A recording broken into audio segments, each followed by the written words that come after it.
comigo. Agora nós vamos falar, observa aí na tela, sobre os meios de comunicação de dados em redes de computadores. Quando eu digo meios de comunicação de dados nas redes de computadores, nós podemos citar que existem meios de comunicação de dados com fio, quer dizer, eu posso conectar computadores numa rede usando cabos, usando fios, e existem meios de comunicação de dados em rede sem fio. Então percebe, quando nós vamos estudar os meios de comunicação de dados, alguém diz, professor, eu ia estudar agora os cabos de rede. Perfeito, eu posso estudar dentro dos meios de comunicação de dados os tipos de cabos de rede, porque são meios de comunicação com fio. Mas agora também podemos imaginar uma questão de prova citando exemplos de meios de comunicação de dados em redes sem fio. E existem, porque nós podemos, claro, conectar computadores nas redes e na própria internet sem a utilização de cabos, sem a utilização de fios. Então vamos estudar as duas variantes, com fios e sem fios, certo? Vamos começar com os cabos de rede, meios de comunicação de dados que usam fios. Se eu te perguntasse hoje em prova, me dá exemplos de cabos de rede. O que tu poderia me dizer de exemplos de cabos de rede? Vamos começar? Primeiro exemplo de cabo de rede, eu poderia colocar os cabos do tipo coaxial. Ok, cabos do tipo coaxial são exemplos de cabos de rede. Aqui eu mostro um cabo coaxial usado em redes de computadores. Nesse exemplo aqui, percebe que nós temos os conectores, quer dizer, o cabo está com seus conectores. Aqui conectores do tipo BNC, que são usados aí em redes de computadores. E aqui o mesmo cabo de rede, o mesmo cabo coaxial, sem o conector aberto, só para tu enxergar como ele é. Percebe que no caso do cabo coaxial, nós temos aqui um fio rígido e bem espesso no centro do cabo, revestido aqui com uma camada isolante, e aqui uma malha metálica, que funciona aqui como uma espécie de elemento relacionado ao cabo. Então nós temos aqui um fio espesso, temos uma camada isolante que reveste esse fio espesso, e temos aqui uma outra camada, uma malha metálica revestindo, e finalmente a cobertura final do cabo. Isso então é um cabo coaxial. Quando tu reconhece essas características aqui, esse tipo de conector, que é o conector BNC, isso é um típico cabo coaxial que é usado em algumas redes de computadores. Então, um tipo de cabo de rede. Professor, mas o cabo de rede que eu mais conheço lá na minha casa para conectar a rede não é assim. Bem, é que existem vários cabos de rede. Vamos observar então outro modelo. Esse modelo que eu estou te mostrando aqui são os cabos do tipo par trançado. Cabos do tipo par trançado.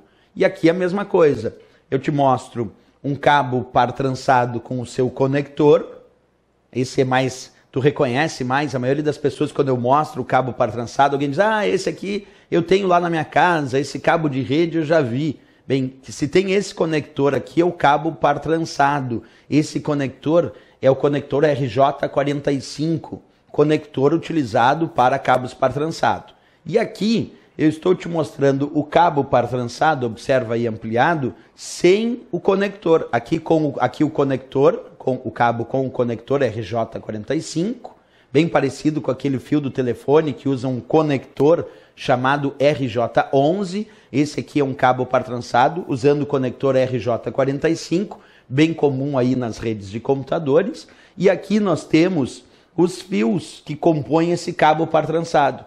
Nesse tipo aqui, tu vai observar que eu tenho 1, 2, 3, 4, 5, 6, 7, 8 fios nesse meu cabo par trançado. E cada par de fios está trançado.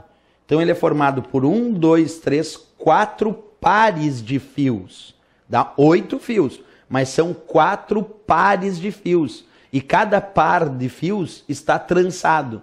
Por isso o nome cabo par trançado. Muito utilizado aí para conexão de computadores em redes locais. Então é importante a gente também conhecer como meio de comunicação de dados os cabos par trançado, usando então o conector RJ45 aqui, e aqui sem o conector, para te mostrar os fios, formado por 8 fios organizados em 4 pares, e cada par de fios está trançado, bem comum aí nas redes de computadores. Bem, Aí, além de falar desses cabos, o cabo coaxial e o cabo par trançado, que transmitem a informação, transmitem os dados através de pulsos elétricos, nós temos também os revolucionários cabos de fibra óptica. Por que, professor, revolucionário? Porque os cabos de fibra óptica, e aí eu estou te mostrando um exemplo de cabo de fibra óptica bem comum, eles transmitem a informação, transmitem os dados através da luz, através da luminosidade. Se os cabos de fibra óptica transmitem as informações, transmitem os dados através de luz, através de luminosidade, a luz alcança muita velocidade. Então eu posso dizer que os cabos de fibra óptica são aqueles que alcançam as maiores distâncias e são aqueles também que alcançam as maiores velocidades.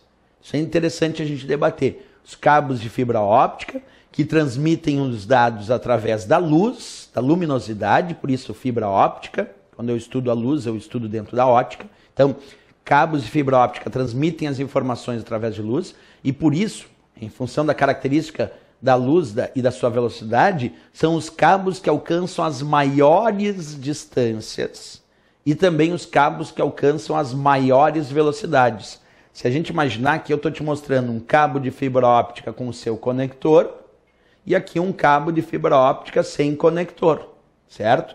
Um ponto importante desses cabos de fibra óptica, aí debatido ultimamente em algumas provas de concurso, são aqueles cabos que hoje ligam estruturas de altíssima velocidade nas redes de computadores, chamadas de backbones, que é a espinha dorsal das redes ou a espinha dorsal da própria internet. E para ligar essas estruturas de altíssima velocidade, conectadas em diferentes regiões e continentes do mundo inteiro, se utilizam cabos de fibra óptica que são submarinos, muitas vezes atravessando oceanos para ligar continentes, e até subterrâneos, justamente porque eles são aqueles que vão alcançar as maiores velocidades e também as maiores distâncias.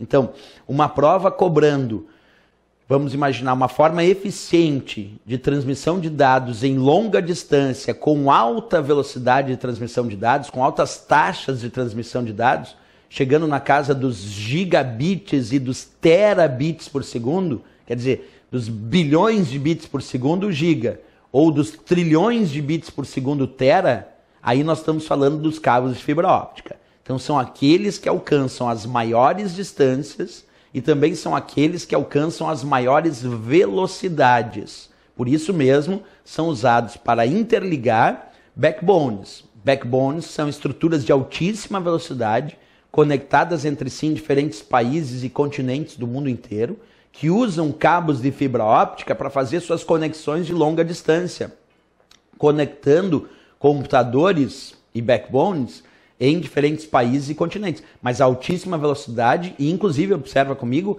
cabos que atravessam oceanos. Então, são cabos submarinos e também cabos subterrâneos, que são colocados para ligar. Porque até pouco tempo atrás tinha a ideia de que essas conexões de alta velocidade, conectando continentes, eram somente feitas via satélite. Ainda existem, claro, conexões via satélite, obviamente, mas aquelas que alcançam as maiores velocidades são as conexões dos cabos de fibra óptica.